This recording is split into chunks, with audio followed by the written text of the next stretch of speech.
Haters. That's what their haters call them. So they retreat here, a secret group chat with other supposed sellouts. But they didn't commit a crime. They're just black Trump supporters. And this is their coming out party. I'm gathering this is kind of a judgment-free zone. Everyone can kind of just be themselves. And I think it confuses some people. They see black people walking around with MAGA hats, and they're probably like, do they know what they're in line for? Kalasia, Charisse, and Anthony bonded on social media. They're here in DC to finally meet others like them in person.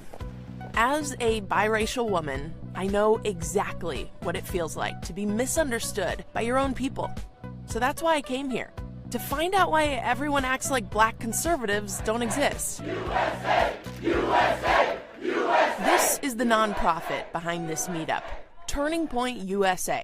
They promote conservative values on college campuses. And you might know it because of them, Charlie Kirk and Candace Owens. There is nothing more American than being black in this country. But today, the crowd is here to see someone else.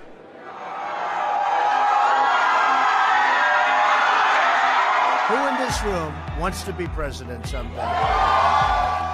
President Trump's approval rating among African Americans hovers around 14%. In here, though, it's off the charts. The African American unemployment rate has hit the lowest level ever recorded in the history of our country. This is a recurring theme. African American unemployment has reached its lowest rate ever recorded. Trump deserves credit for his role in maintaining low black unemployment levels. It's been steadily declining since before he got to Washington. But beyond that, the picture looks a little different. The median net worth of black families is 10 times lower than white families. The gap between black and white home ownership is growing, and black college graduates still make significantly less than white college graduates. But for these students, this is bigger than just the economy. Before even becoming a conservative, I started to feel like I was a victim. But once I got out of that victim mentality, I actually started thriving. My biggest pet peeve is when people say, we've made no progress since slavery. Are you kidding me? a lot of what I heard today was the narrative that Democrats really don't care about black people. We sit in these really bad, dilapidated, broken communities. Democrat policies have continuously been implemented, and they have not worked. Welfare reform is on the president's to-do list. And this gets to the core of conservatism, that liberal policies unintentionally do more harm than good. After LBJ created social programs like food stamps and Medicare in the 60s, the rate of black economic progress actually slowed down. They made progress, but not as quickly as in the 5 years before these programs started. Still, there are far fewer black people in poverty today than there were back then. But even if conservatives are right about welfare holding folks back, sometimes Trump makes things complicated. After Charlottesville, when he said there were fine people on both sides, do you think that was racist? No one likes to see Nazis parading around singing Blood and Soil. That could have been handled a lot better. Trump sometimes says things in the wrong way. I never feel like he's personally attacking the black community. Not all black conservatives agree. We met up with Quadricos Driscoll. He's a Republican who teaches religion and politics at GW. Do you think it's fair to call Trump a racist?